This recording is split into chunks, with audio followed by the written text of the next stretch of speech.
और ब्रेक के बाद आपका बहुत स्वागत है। इस बीच बड़ी जानकारी आपको दे दें, जहां संसद का मानसून सत्र आज से शुरू हो रहा है और मानसून सत्र में वित्त मंत्री निर्मला सीतारमण कल मंगलवार को केंद्रीय बजट पेश करेंगी और इस सत्र में विपक्ष भी नीट पेपर लीक और रेल सुरक्षा जैसे मुद्दों को लेकर सरकार को घेरने की तैयारी में है। बजट से पहले संसद के पटल पर आज वित्त मंत्री आर्थिक सर्वेक्षण भी पेश करेंगी और मानसून सत्र आज से शुरू होकर 12 अगस्त तक चलेगा। पूरे सत्र में 19 बैठकें होंगी और इस सत्र में 6 विधेयक पेश किए जाने की उम्मीदें भी जताई जा रही हैं। इनमें 90 साल पुराने विमान अधिनियम को बदलने वाला विधेयक भी शामिल है और इस सत्र में जम्मू कश्मीर के बजट के लिए संसद की मंजूरी भी मिलेगी। और इस केंद्र शासित प्रदेश में फिलहाल विधानसभा अस्तित्व में नहीं है और केंद्र का शासन है। इस सत्र में वित्त विधेयक के अलावा सरकार ने आपदा प्रबंधन संशोधन विधेयक को भी पेश करने, विचार करने और पारित करने के लिए सूचीबद्ध किया है। और प्रस्तावित विधेयक का उद्देश्य आपदा प्रबंधन के क्षेत्र में काम कर रहे विभिन्न संगठनों की भूमिका में अधिक स्पष्टता और तालमेल लाना है। सत्र के दौरान पेश और पारित किए जाने वाले अन्य विधेयकों में स्वतंत्रता पूर्व के कानून की जगह लेने वाला बॉयलर विधेयक, कॉफी विधेयक और रबर विधेयक शामिल है।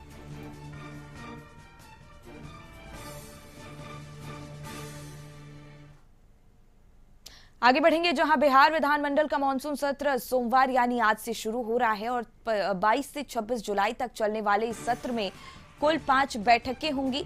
सत्र से पहले विधानसभा अध्यक्ष ने सभी पार्टी के नेताओं और अधिकारियों के साथ बैठक की है। मानसून सत्र के हंगामेदार होने के आसार भी जताए जा रहे हैं। एक तरफ विपक्ष राज्य में लगातार बढ़ते अपराध, पेपर लीक और एक के बाद एक गिरते पुल पर सरकार को घेरने की तैयारी कर रहा है, तो वहीं दूसरी तरफ सरकार राज्य में एंटी पेपर लीक बिल समेत कई अहम बिल को सदन में रखने की तैयारी में है। मानसून सत्र के पहले दिन विधानसभा अध्यक्ष का संशोधन होगा और इसके बाद रुपौली विधानसभा उपचुनाव जीतकर विधानसभा पहुंचे शंकर सिंह का शपथ ग्रहण कराया जाएगा। इसके बाद राज्य सरकार की तरफ से अनुपूरक बजट भी पेश किया जाएगा और सत्र के दौरान सत्ता पक्ष की नीतियों को लेकर और सरकार किस तरीके से विधानसभा में विपक्ष के सवालों का जवाब देगी, इसको लेकर एनडीए के विधायक दल की बैठक भी बुलाई गई है और ये बैठक विधानसभा के सेंट्रल हॉल में होगी। वहीं एनडीए के विधायक दल के बाद मंत्री विजय कुमार चौधरी के आवास पर जदयू विधायक दल की बैठक बुलाई गई है।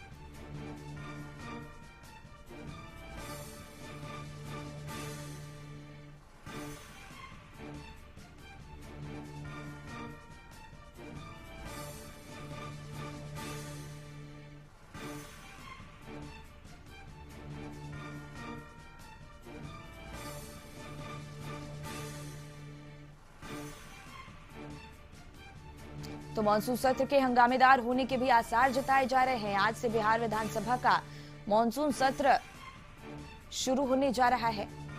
26 जुलाई तक ये मानसून सत्र चलेगा और मानसून सत्र में कुल 5 बैठकें होंगी। मानसून सत्र के हंगामेदार होने के भी आसार जताए जा रहे हैं।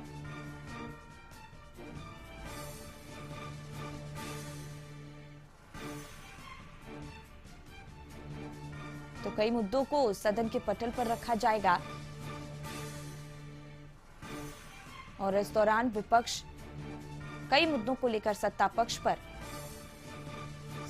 को घेरने की पूरी तैयारी में है।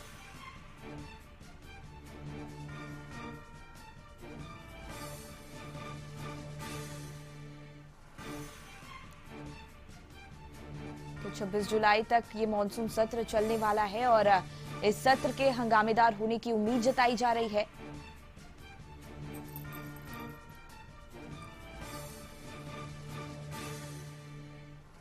तो कई मुद्दों को सदन के पटल पर रखा जाएगा और इसके साथ ही विपक्ष जो है वो कई मुद्दों को लेकर सत्ता पक्ष को घेरने की पूरी तैयारी कर रहा है। तो देखना होगा कि सत्र में जनता के मुद्दों को कितनी तवज्जो दी जाती है या फिर ये सत्र हंगामे की भेंट चढ़ेगा।